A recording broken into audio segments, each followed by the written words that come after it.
안녕하세요. 아버님의 무리한 요구로 남편과 이혼까지 하게 된 30대 여성입니다.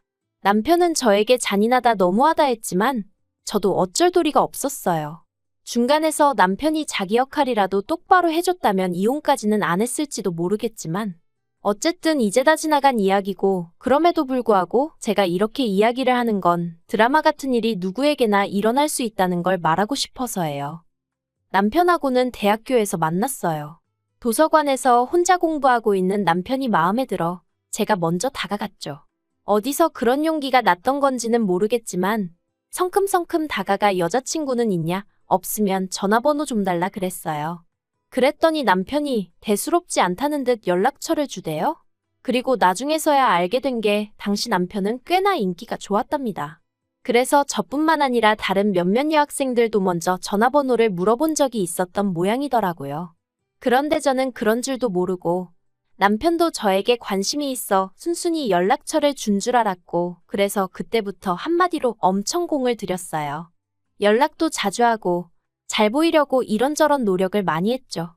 그리고 그 노력의 성과라고 해야 할지 사귀자는 말은 남편 입에서 먼저 나왔답니다. 대학교 4학년 말부터 연애를 시작했고 이후로 7년을 만났어요. 만나는 동안 어느 다른 연인들처럼 다투기도 했고 헤어진 적도 있었죠. 물론 다툼은 오래가지 않았고 헤어졌다가 일주일 만에 없던 일로 하기로 하고 뭐 그런 식이었지만요. 그래도 언젠가부터 결혼을 한다면 이 사람이랑 하겠구나 하는 확신 같은 게 있었어요. 비록 남편의 환경이 마음에 걸리긴 했지만 7년의 세월 동안 서로에게 믿음을 줬고 사랑하고 있었기에 어떤 고난과 시련이 닥치더라도 결국 다 극복해낼 수 있을 거라 믿었으니까요. 남편에 대해서 좀 더 이야기해보자면 남편의 환경, 특히나 가족관계가 무척이나 복잡했어요. 이제 이혼했으니 저와는 남남인 사이고 그래서 제가 시시콜콜 이야기하는 게 옳은 일인 줄은 모르겠지만 어떻게 보면 남편과 제 갈등의 근원이기도 하니 조심스레 한번 이야기해보겠습니다. 일단 남편의 어머님께서 남편을 임신하셨을 당시 아버님이 바람을 피셨답니다. 그리고 아버님의 불륜 상대도 임신을 했다대요. 그런데 아버님은 어머님과 남편이 아닌 상간녀와 그 사이에서 나올 자식을 택하셨고 그 길로 집을 나가셨답니다. 그리고 그 충격으로 어머님께선 남편을 낳고 얼마 지나지 않아 해선 안 되는 선택을 하셨는데 그래도 다행이었다고 해야 할지 남편의 처지를 딱하게 여긴 이모님 부부께서 남편을 거둬주셨대요. 남편을 입양하여 호적에 올리고 이후로 부모의 역할을 자처하신 거죠. 그리고 남편이 말하길 자기를 정말 사랑으로 정성스레 키워주셨다대요. 하지만 저희 친정에서는 남편의 이런 상황을 듣고는 결혼 상대는 아닌 것 같다고 하셨습니다. 저희 부모님은 소위 게임분들이시라고 믿어 의심치 않았었는데 막상 이게 제 일이라서 그런지 두 분 다 예상치 못한 반응을 보이셨죠. 특히 친정어머니께선 세상에 널리고 널린 게 남잔데 왜 그렇게 복잡한 사람을 만나느냐며 헤어졌으면 좋겠다 하셨습니다. 친정아버지의 반응도 별반 다르지 않았어요. 가족관계도 복잡한 데다가 이모님네가 먹고 사는 것도 빠듯하다면 결국 그쪽도 사람이니 저희 남편에게 바라는 게 생길 거고 그걸 하나둘 들어주다 보면 끝도 없어질 거라며 저더러 그런 걸 다 감당할 자신이 있냐 뭐 그런 식으로 말씀을 하셨거든요. 하지만 저는 그분들은 그럴 분들이 아니라며 저희 친정아버지의 반대를 반대했습니다. 친정어머니한테도 가족관계라는 건 남편이 선택한 것도 아니고 남편의 실수로 만들어진 것도 아닌데 그 책임을 왜 남편에게 묻냐 불공평하다며 따졌죠. 정말 눈에 뭐가 씌어도 단단히 씌었던 건지 이 세상에 친정부모님만큼 나를 생각해주고 걱정해줄 사람은 없다는 걸 깜빡 잊었었던 모양이에요. 결혼할 때 이모님네한테 따로 받은 지원은 없어요. 남편이 말하길 이만큼 키워주신 것도 감사한데 차마 장가간다 한 푼만 도와달라 소리는 못하겠다 했거든요. 그리고 저는 그런 남편의 입장을 이해해주기로 했습니다. 솔직히 경제적인 부분은 제가 어느 정도는 메워줄 수 있는 능력이 있었으니까요. 참고로 저희 친정아버지는 직원 수 60여 명의 사업체를 운영하고 계셨고 그 회사는 제가 물려받기로 되어 있었어요. 아무튼 그렇게 신혼살림은 제가 원래 살고 있던 아파트에서 시작을 했고 이후로는 한동안 크게 특별할 것 없는 무난하지만 행복한 하루하루를 그려나갔습니다. 그런데 결혼한 지 1년 만에 남편이 회사를 관두면서 상황은 제가 예상치 못한 방향으로 흘러가기 시작했네요. 남편은 제약회사 영업사원이었는데 사실 대학교를 졸업하던 당시만 하더라도 남편의 목표는 이쪽이 아니었어요. 하지만 아무리 노력해도 나오지 않는 어학 성적 때문에 애시당초 지원할 수 있는 회사가 많이 없었죠. 그리고 그나마 지원한 몇 개 안 되는 회사에서도 긍정적인 연락은 오지 않았고요. 그래서 어쩔 수 없이 대학 졸업 2년 만에 지금의 제약회사에 들어갔던 건데 적성에 안 맞는다며 그때부터 힘들어했던 게 사실이에요. 그리고 그럴 때마다 저는 남편에게 지금도 늦지 않았으니 다른 분야에 도전해봐라, 뭔가 배워봐라, 나름대로 이런저런 조언을 건넸는데 남편은 제 말을 그다지 귀담아 듣는 것 같지는 않더라고요. 그래서 저도 자기 나름대로 생각이 있으니 저러겠지 했는데 결혼하고 정말 1년 만에 저랑 상의도 없이 하루아침에 회사를 박차고 나온 거였죠. 황당해서 앞으로 어쩔 생각이냐 물었습니다. 이직을 할 생각이면 이직할 곳을 알아놓고 관둬야지. 아무 계획도 없이 그렇게 내키는 대로 행동하면 어쩌냐고. 당신은 이제 총각이 아니고 나와 같이 이 가정을 꾸려나가야 하는 가장이라고 화도 냈네요. 하지만 남편은 묵묵부답. 그렇게 저희는 결혼하고 처음 크게 다투고 서로 실망하고 그때부터 한마디도 나누지 않았어요. 서로를 마치 투명인간처럼 대했다고 할까요? 처음엔 솔직히 너무 불편하고 그냥 져줄까 싶기도 했는데 아무리 따져봐도 남편이 경솔했단 생각밖에 들지 않아 도저히 져줄 수는 없겠더라고요. 그리고 결국 일주일째 되던 날인가 평소처럼 출근하던 저를 남편이 붙잡더니 잠깐 얘기 좀 하자대요. 그렇게 식탁에 마주 앉고 남편이 잠깐 저를 바라보더니 솔직히 말하겠답니다. 자긴 원래 성격이 내성적이기도 하고 그래서 영업일을 하는 동안 정말 죽을 맛이었대요. 사장님 딸로 일평생 살아온 저는 모를 거라면서 사람들한테 이리 치이고 저리 치이고 거절당하면서 얼마나 상처를 받았는지 모른다나요. 그러면서 저더러 왜 자기를 이해해주지 않냐고 서운하다 하는데 남편의 주눅든 모습을 보고 있으니 왠지 미안하기도 하고 그래서 남편에게 물었습니다. 난 단지 앞으로 당신이 뭘 할 건지 그 계획이 궁금한 것뿐이라고요. 그랬더니 남편이 그래서 말인데라며 말문을 열더니 혹시 장인어른 회사에서 내가 일할 수는 없을까 하고 묻는 거예요. 솔직히 정말 그 말만은 안 했으면 했습니다. 남편하고 한 회사를 다닌다는 거, 그것도 제가 상사고 남편이 부하 직원으로 정말 내키지 않는 그림이었거든요. 물론 그렇다고 남편이 제 상사가 되는 것도 당연히 싫었고요. 우리가 아무리 부부라지만 각자의 영역이 필요하다 생각했기에 남편이 그간 힘들어하는 걸 알면서도 친정아버지 회사 이야기는 하지 않았던 건 다 그런 이유가 있어서였는데 답답하고 속상하고 마음이 복잡하대요. 하지만 남편이 이후로도 몇 번이나 어찌나 간곡하게 부탁을 하던지 저는 도무지 남편을 더는 모른 척할 수가 없었고 그래서 조심스레 친정아버지께 혹시 남편이 와서 일할 자리가 있을지 여쭙습니다. 그리고 제 이야기를 듣곤 친정아버지 또한 꽤나 불편해하셨어요. 한 집안의 가장이란 사람이 혼자 어떻게든 방법을 찾으려고 해야지 와이프한테 징징거리는 게 말이나 되냐면서요. 그리고 저는 그런 친정아버지 앞에서 아무런 대꾸도 할 수 없었습니다. 솔직히 저도 같은 마음이었으니까요. 하지만 그래도 결국 친정아버지가 한 자리 마련해 주셨어요. 대신 다른 직원들하고 똑같이 바닥부터 올라오라고 다른 직원들하고 마찬가지로 일 못하고 성과 안 나오면 바로 해고하겠다는 말씀과 함께 말이죠. 그리고 그나마 다행히도 남편은 회사 내에서 크고 작은 구설수에 오르내리는 일 없이 묵묵히 맡은 바를 잘 해내주었습니다. 그래서 언젠가부턴 저도 언젠가 아버지께 완전히 회사를 물려받으면 남편과 함께 사업을 키워봐야겠다 하는 나름의 청사진도 그리게 되대요. 그런데 왜 좋은 일은 꼭 나쁜 일하고 같이 오는 건지 그렇게 저희가 결혼한 지 3년째 되던 해였습니다. 이모님 생신이었고 그래서 남편과 함께 이모님 댁을 찾았는데 이모님 표정이 왜인지 하루 종일 어둡기만 하더라고요. 그리고 그건 이모부님도 마찬가지셨습니다. 그래서 참다 못한 제가 저희한테 무슨 하실 말씀이라도 있으신 거냐 물었더니 한숨을 깊게 내뱉으시고는 남편의 아버님한테 연락이 왔답니다. 저는 처음에 제가 뭘 잘못 들은 줄 알았어요. 그래서 누구요? 하고 되물으니 맞게 들었다고 어머님과 남편을 버리고 상간녀와 그 자식을 따라 나가셨던 아버님한테 전화가 왔었다고요.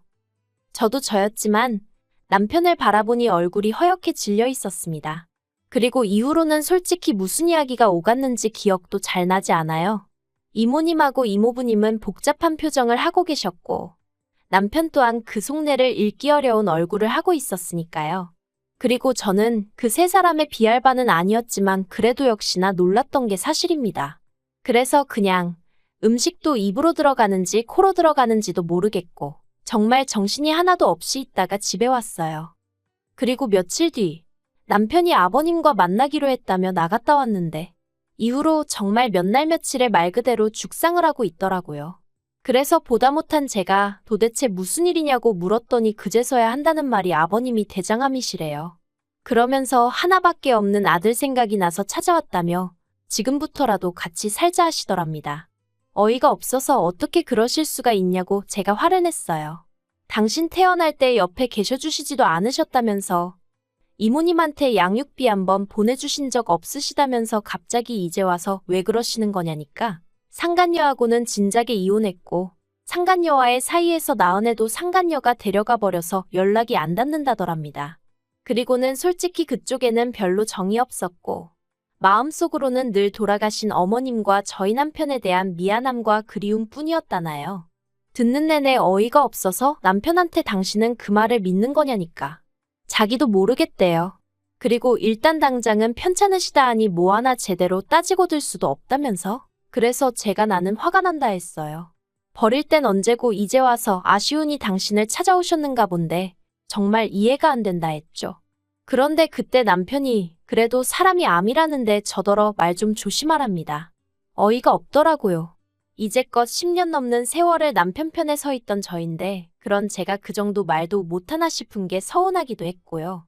그래서 알겠다고 당신 알아서 마음대로 하라고 했어요.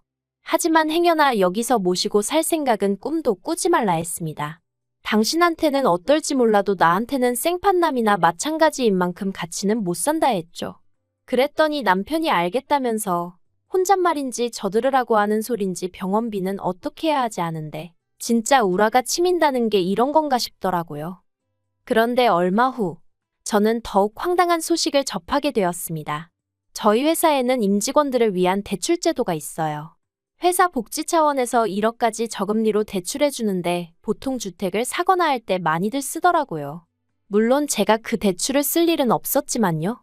그런데 하루는 화장실에 갔다가 여직원들끼리 이야기하는 소리를 듣게 되었는데 저희 부부 이야기가 나왔습니다.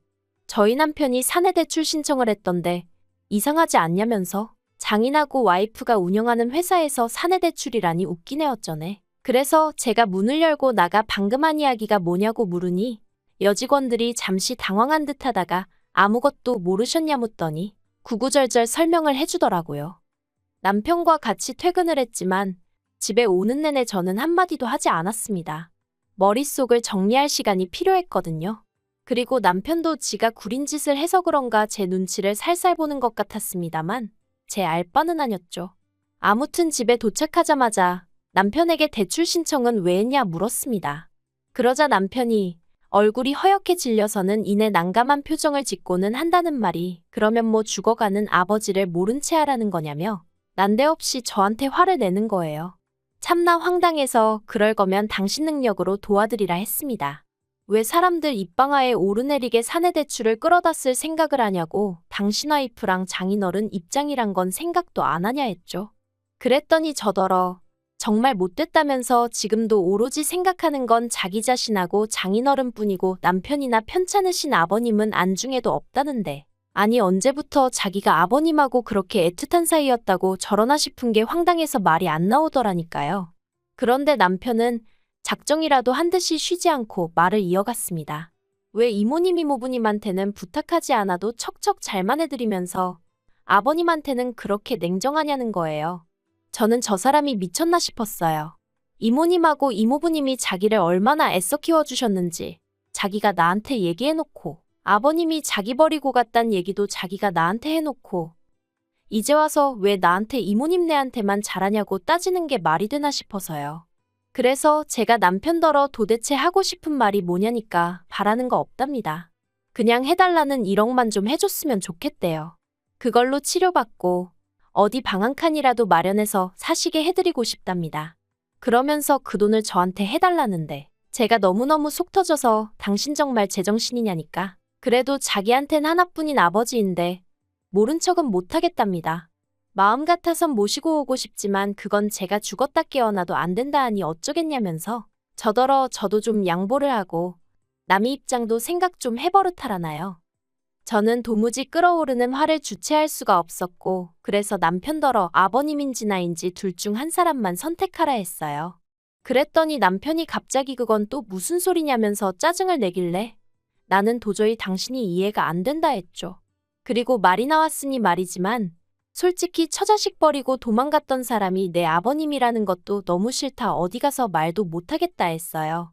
그나마 연락이 닿지 않는다니까 모른 채 살았다니까 남편은 그런 아버지 밑에서 자라지 않았으니 다행이다 싶어 계속 연애했고 결혼까지 한 거지. 만약에 그런 아버님 밑에서 줄곧 자란 사람이었다면 연애는 몰라도 결혼은 절대 하지 않았을 테니까요.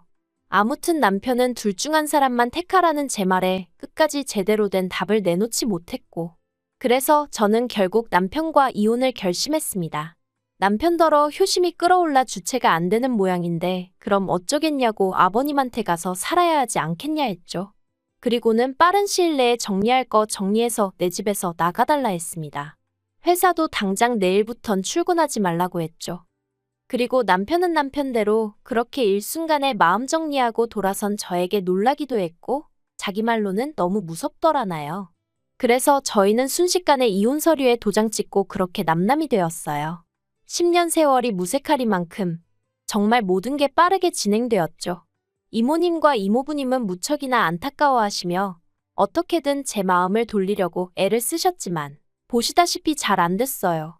남편이 더 이상 이모님 내외의 말을 귀담아 듣지 않고 오로지 아버님 한 분만 바라봤으니까요.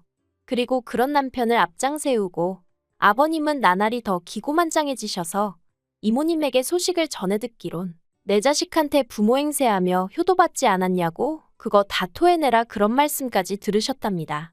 정말 아무리 남편을 세상에 있게 해주신 분이라지만 인간 말종이 따로 없다 싶었다니까요. 그런데 왜 모두가 보는 걸 남편만 못 보고 저렇게 돼버린 건지 그래도 함께한 세월이 있어서 그런가 그런 남편을 생각하면 마음이 좋진 않아요. 그래도 어쩌겠어요. 이제 다 끝난 사이인걸. 그저 아버님한테 너무 뜯기지만 않으면 다행이겠다 싶네요.